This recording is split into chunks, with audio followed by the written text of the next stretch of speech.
You're heading south of the Mason-Dixon. This is the Week in Review at the Abbeville Institute.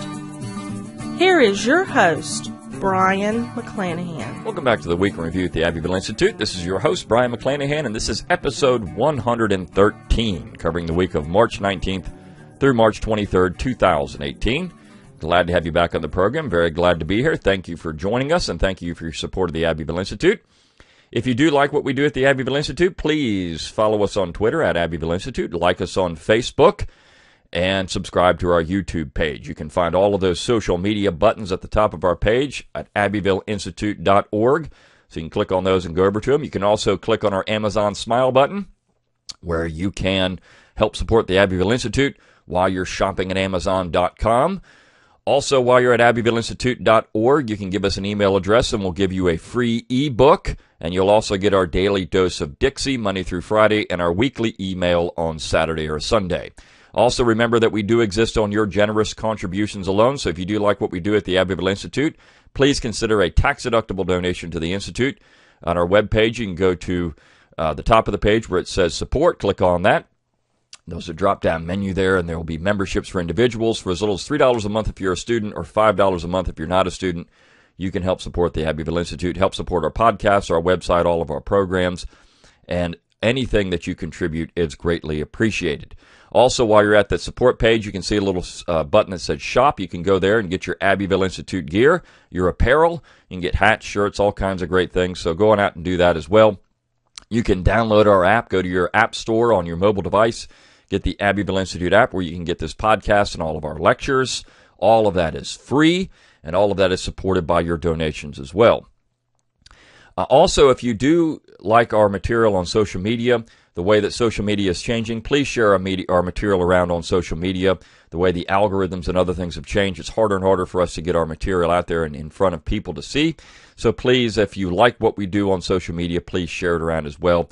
Any of that will help expand our message.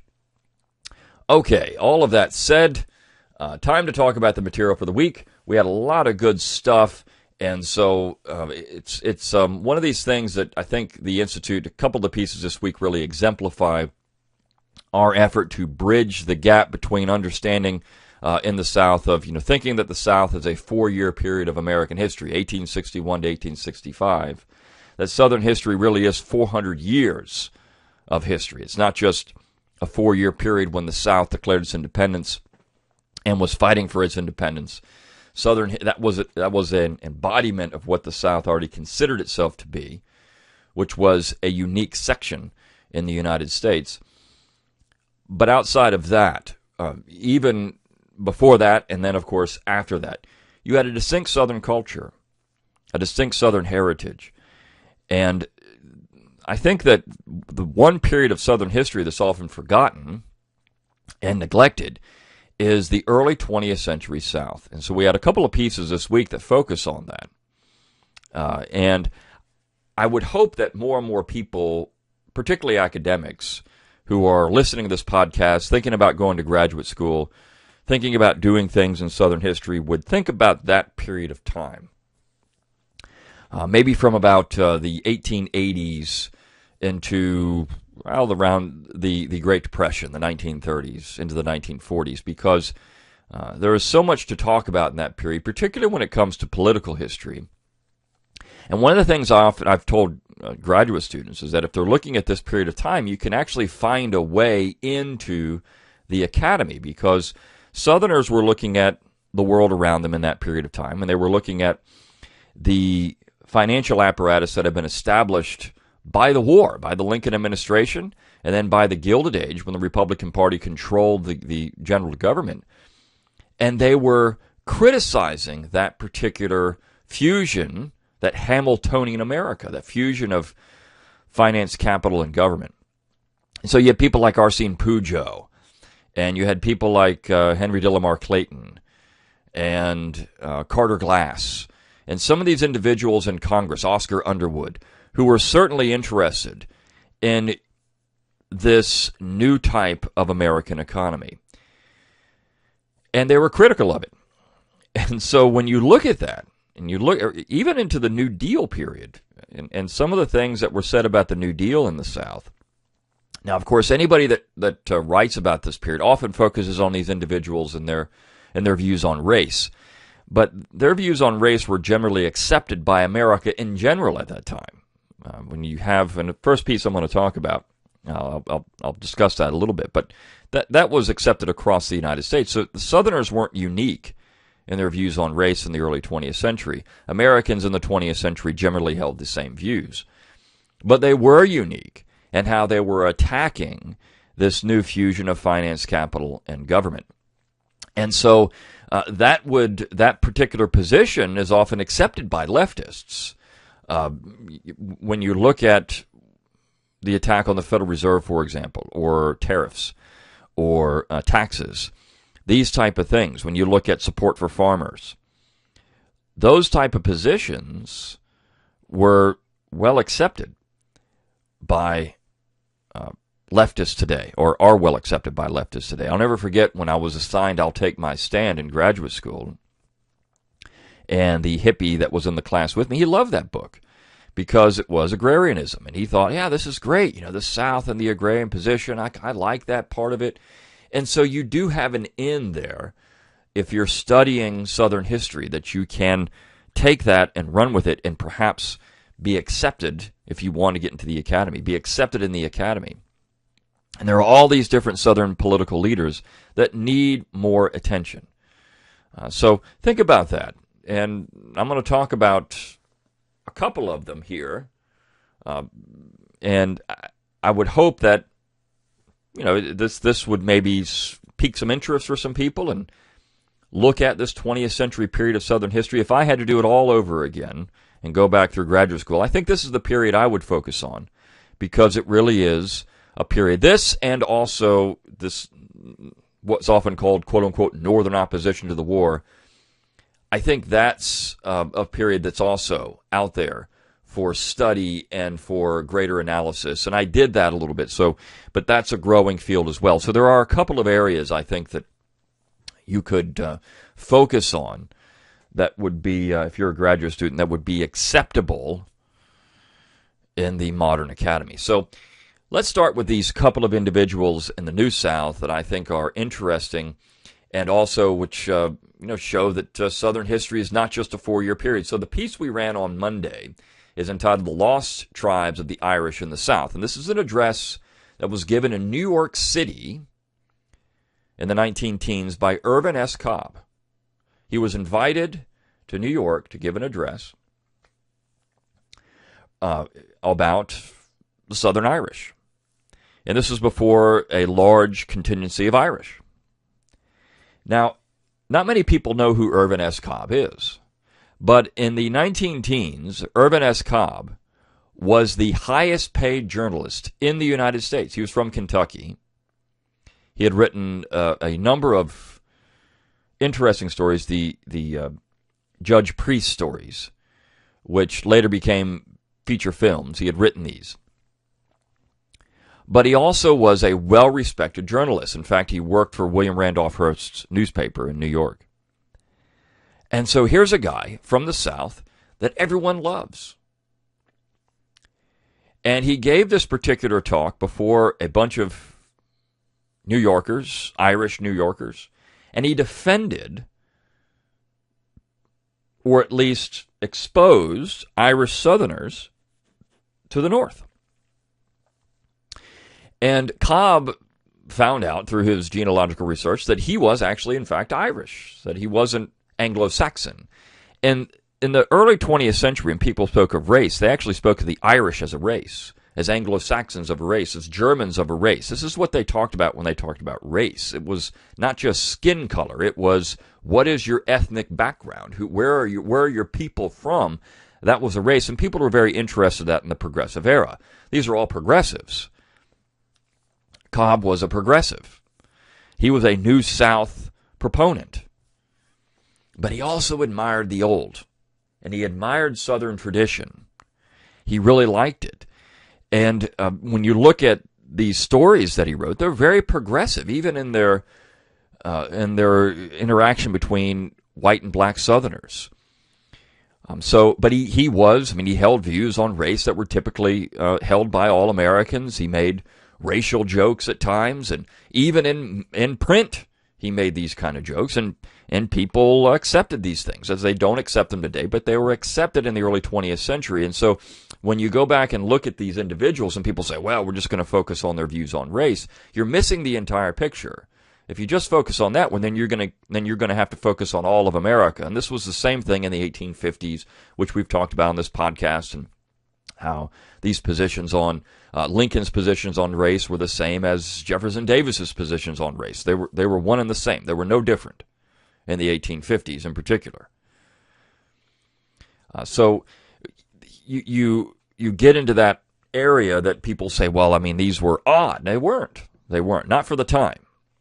But I love this piece because he actually talks about the beauty of the South. And there are a couple of real interesting comparisons he makes. He talks about, for example, how it was the northern part of Germany. He says this: to the north, to Prussia, the German Empire has always looked for its great scientists and its great mathematicians and its propounders and expounders of a certain cool and analytical philosophy. But it was to the south, to Bavaria and to Saxony, that Germany had to turn for its poets and its storytellers. He says the same thing is true in France. The same thing is true in Ireland. To the north of Ireland, as we know, has fathered the great businessmen of that little island, and the great manufacturers and the great theologians, many of them. And regretful to say, it has also produced a spawn of human beings who, in the face of the fact that in every other land where men have equal opportunities, the Irishman has won his way to the front and has held his own with prince and potentate. Yet cling to the theory that in Ireland, of all the spots of the world, the Irishman is not capable of governing himself. But it was to the south of Ireland, and it is to the south of Ireland today, that one must turn to find a dreamer and the writer, the idealist and the poet. It is the south of Ireland also that one must turn to seek for a people whose literature and whose traditions are saddened by the memory of the wrongs they have withstood and the persecutions they have endured and still endure, and yet whose spirits and whose characters are uplifted and sanctified by that happy optimism which seems everywhere on this footstool to be the heritage of the true Southerner. Think about that, the Southerner. And he's saying Southerner as the southern part of Ireland, but he's also saying Southerner in Southern America. He says, in a measure, these same things are true of our own country. The North excels in business, but the South leads in romance. The North opens wide the door of opportunity to every man who comes to its borders with willing hands and eager brain, and commands him to get busy. The South opens a door too, but it is the door of hospitality, and it bids the stranger enter in, not so much for what he can give, but for what he can take in the way of welcome. I think there is a reason, aside from topography and geography and climate and environment, for these differences between the common divisions of our great country. And the piece on Wednesday is going to talk about that as well. It's a little short story, but he's pointing out the differences between North and South is not just something unique to America, but it's the people there. It's the culture that makes them that way. And it wasn't the way they viewed other people. It was the way the culture was ingrained in that area. And you can look at that with David Hackett Fischer's Albion Seed. And Herr Irvin Cobb is pointing out, and he points to Irish influence as well in this particular way. But think about that. The North tells people to get busy. It's not that they don't welcome people in, because they do. But the South welcomes them in a different way. It's that Southern tradition that he's talking about here. And I love that about this piece. And he also gets into the great Irishmen of the South, people like Patrick Henry and Andrew Jackson and all these individuals. But here is a New South proponent, a man who was well respected across the United States, a great literary figure, someone who's pointing out that the great things about the South, and this is unique because you had people say that the South had no literary tradition, that the South never produced anything because all it was concerned about was farming, that the only great literature, the great things came out of the North, and this is just so untrue. Literature and music are the things that make the South, the things that hold on to Southern tradition. I just attended a conference this past weekend, and there was a great lecture by a colleague of mine there, and it was about Southern music. And that's why we're doing our summer school in Southern music, because this is something that really embodies what the Southern tradition is all about. And I love this piece by Irvin Cobb for that. Here is a New South, somebody that needs more scholarly attention. Irvin Cobb, just for the literary quality of his work, for the fact of who he was in America. He needs more attention. He tells jokes during them. It's a great speech. I'm not going to read much more of it. It's a great speech, and it's one that I think really shows that Southerners were deep-thinking people, that they had in their own mind a vision of their own section, their own people, that was extremely long. They looked at this in what Browdell called the longue durée, right? This long view of history. And it was tradition that they were concerned about more than anything else. Even progressives in the South were concerned about that more than anything else. When you read Henry Grady, Grady is often held up as a symbol of the New South. Grady was very familiar with Southern history, and he never rejected it. He just said that the South is changing in terms of its economy. It has to embrace something else. But he always admired the people that came before him, the traditions that were there. And what he wanted to do, and what these New South proponents were looking to do more than anything else, is fuse the traditions that the South had with the new understanding of society that was going on. They wanted to put a Southern stamp on this new order of America. It's why you had the Callaway family, for example, in the middle part of Georgia, talking about making American citizens through cotton mills. It was a Southern model that they had to adopt this new Northern economy. To them, there was really no way around it anymore. They had to adopt it, but how are they going to make it Southern? How are they going to take something? How are they going to take literature and make it Southern? How are they going to take music and make it Southern? And that's the thing. It didn't just come here, and as again my colleague pointed out, all these things came up from the people of the South. Even when you look at as a piece we ran last week on shape note singing, sacred harp singing, that hymn came from the North, but Southerners made it Southern. They made the music Southern. They make the literature Southern. So this is an interesting part of it, and I think when you look at the New South, that's why it's such an important part that needs more attention. And on Tuesday, we're in a review. This is actually published in the 1990s by Stephen Page Smith, but it's a review of a book entitled Southern Horizons by Thomas Dixon. And this is his autobiography. And the interesting thing about this book, nobody really knows much about Thomas Dixon. He was a pretty important literary figure in the early 20th century. He's from North Carolina. But the thing about Dixon that made him interesting was, in this particular book in any way, was his opinion on Reconstruction.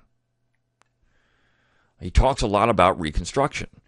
And he talks a lot about how that affected the South. This is a Reconstruction story. And Reconstruction was certainly part of this New South and the development of the New South. And so Smith gets into this in this particular. He talks about the things that were going on, and he talks about modern views of Reconstruction, of course, in comparison to the views of Reconstruction at the time and how they were different. But he also talks about how this is so important to understand what was going on in the South, because it was the general government, and this was a period of time when people used to look at Reconstruction as a tragic era. It was the general government that was pushing these things. He says many Americans today, in this age of historical amnesia, would disbelieve that one part of the country was once put under military occupation by another part, that heinous crimes went unpunished, that summary arrests and summary executions were common, that courts were subverted, legislatures corrupted, and the majority of the electorate disfranchised, all at the insistence of the federal government. That was the interesting part of Reconstruction for people. And of course, Dixon was, as he says, a New South booster. He depreciated farm life, favored industrial development. He considered himself modern. He considered himself a progressive. He liked Teddy Roosevelt. He voted for Roosevelt. He supported the New Deal. And this is why these particular individuals are interesting. And why these stories of New South individuals need to be told. And so I would implore people to go out and do more research on these individuals and read things on the New South. Don't just focus on that war. We have a piece this week on the war. But don't just focus on that war, because that sets us up for failure in terms of how we view the South. On Wednesday, we ran a piece entitled Streety. It's a little short story, and the picture that we use is John Randolph of Roanoke with his dogs on the floor of Congress. And this is a story about a dog named Streety. And I like this little piece by Paul Yarborough. He makes a couple interesting little observations about the South and the North and how they view animals and animal husbandry and other things. And Randolph of Roanoke was often criticized by Northerners for bringing his dogs to Congress. He was an eccentric individual, and he brought his hunting dogs to the floor of Congress. You wouldn't get away with that today. But he talks about this stray dog that was found and how this one individual in this little town took him in. And he says, Streety was all over the neighborhood, a friend to all, large mud of mixed ancestry. All of this was typical of small town southern life. Not that Yankees didn't have small towns, dogs, or friends, but they weren't stranger-oriented, as they were more interested in what you did, money, as opposed to where you were from, family. It's a great little story, a great little observation in this story. It's the same thing that Cobb was talking about. Yeah, there's good people in the North, but they have a different view of society than the South. And he talks about how this dog was eventually hit by a car, and how that changed this individual. He used to sit on the porch with his corncob pipe and with the dog. And he cried. He says it's the first time he ever saw a grown man cry. And Yarborough says, as I got older, I was to look back and remind myself that this was something coming to the South that would change its character to some extent. Cars and trucks racing through its neighborhoods was not localism, not Southern. And he says, I don't know why, but though I saw Mr. Worley on the porch after that, I never again saw him smoke his pipe. My mother said that maybe he had quit smoking, and he says, I thought maybe he had just quit. He had given up on what the South really was, and he had accepted its fate. And so, in some ways, that's the New South. It's indicative of what's going on. But you had people in the early 20th century that weren't giving up. They were saying, okay, well, we have this thing, and how we make it Southern? What do we do with it? On Thursday, I ran a piece by Phil Lee entitled States' Rights. This is one where you get into the war, and his point is follow the money. And he critiques the people that push the neo-Confederate position, the pejorative, which is just silly. He pushes the new revisionism, that the war was just all about slavery, that nothing else. But his question is, why did the North want to preserve the Union? And this is really where you have to get into this idea of what's going on here. The North could have just let the South secede. I mean, if what they really were concerned about was getting rid of slavery, you actually had abolitionists talk about this. You had Wendell Phillips say, well, look, we can't shoot at Southerners because they have the claim to 1776. You had Lysander Spooner say the same thing. Well, look, this is what we wanted. Abolitionists have been pushing for years to break free from slavery. So if this is what we want, let the South go. They have their own slaveholding republic if that's what they want, and we can be free of it. But that's not what the war was really about. The war was there to prevent secession and to keep the Union together. But why? Why did they want to keep the Union together? It wasn't to end slavery. No. It was to maintain the economic muscle of the North. And as Lee points out, Jefferson Davis said in his first inaugural address, "Our policy is peace, and the freest trade our necessities will permit. It is in our interests and that of our trading partners that there should be the fewest practicable restrictions upon interchange of commodities." The South offered France a special tariff exemption for a certain defined period in exchange for diplomatic recognition. A low Confederate tariff, he said, would present the remaining states of a truncated union with two consequences. First, the federal government would lose a large part of its tax revenue. Articles imported to the Confederacy from Europe would divert tariff revenue from the North to the South. Second, given the Confederacy's lower tariffs, its residents would likely buy more manufactured goods from Europe rather than from the northern states, where prices were inflated by protective tariffs. And so it was this interest in trade that caused many people to start saying, we need to keep this union, northern interests, to keep this union together. Charles Adams pointed this out. The historian Charles, from the Adams family, he said, quote, "If trade were to shift to the southern ports because of a free trade zone, or extremely low duties relative to the north, then the great cities of the Northeast would go into decline and suffer economic disaster. The image painted by these editorials from newspapers of northeastern cities is one of massive unemployment, the closing of factories and businesses, followed by unrest, riots, and possibly revolution. The inland cities of the North would also go into decline, like Pittsburgh, where duty-free British steel and iron products would cripple the American steel industry." So here it is. He says, follow the money.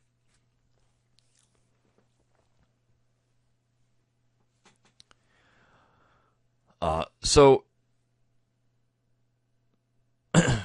that is why the North wanted to keep the Union together. It was about the Union. The war is about preserving the Union for the Hamiltonian system that came out of it in the New South. This is what I talk about. Where is the New South, the Southern critique? Well, this is it. They're critiquing this Hamiltonian system that is going to be foisted on the United States, North and South and West, by the war.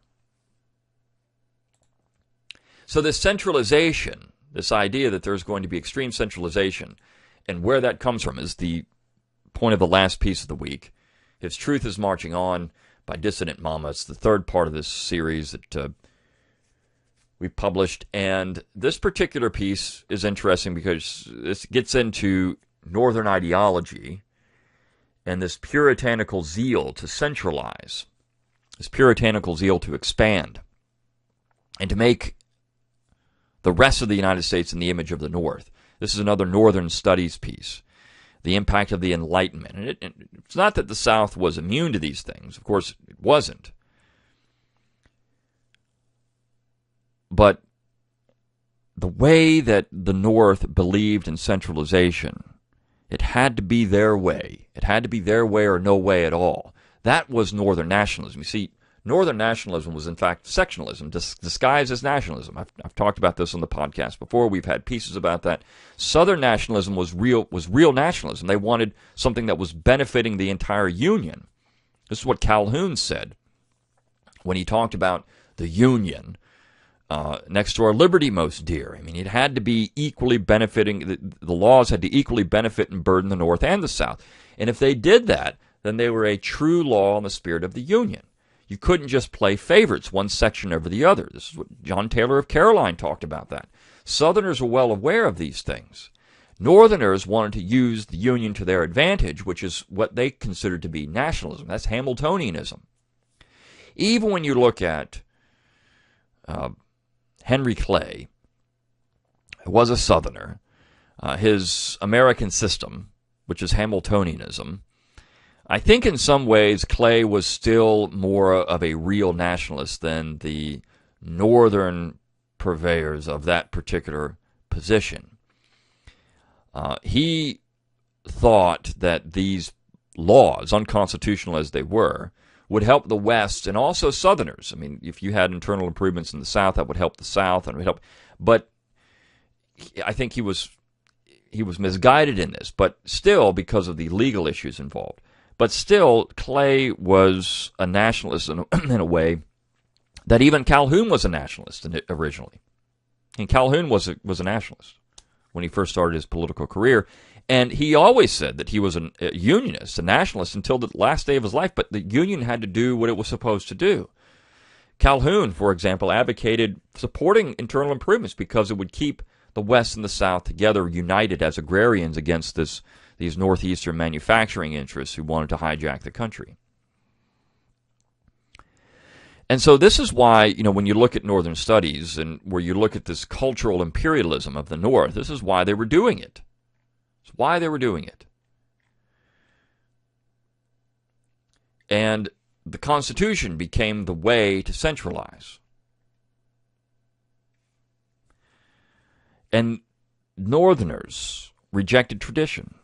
So even in the South, where you had progressives, they were still traditionally oriented. That was important. They still viewed tradition as essential, but they had to adapt the newness with tradition. They had to make it work. Northerners just wanted to bulldoze it all over, start over. It had to be something else. And so this entire series of pieces gets into why that was happening and why that was possible and why these things were taking place and why the Northern ideology was very dangerous for the United States.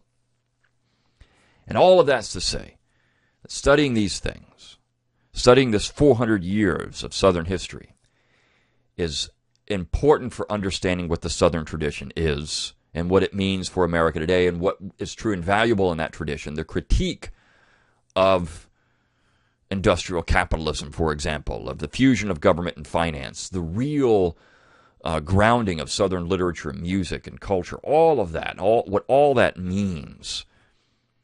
Small is beautiful. That's what the South really is about and what we're trying to do with the Abbeville Institute. Until next time, good day.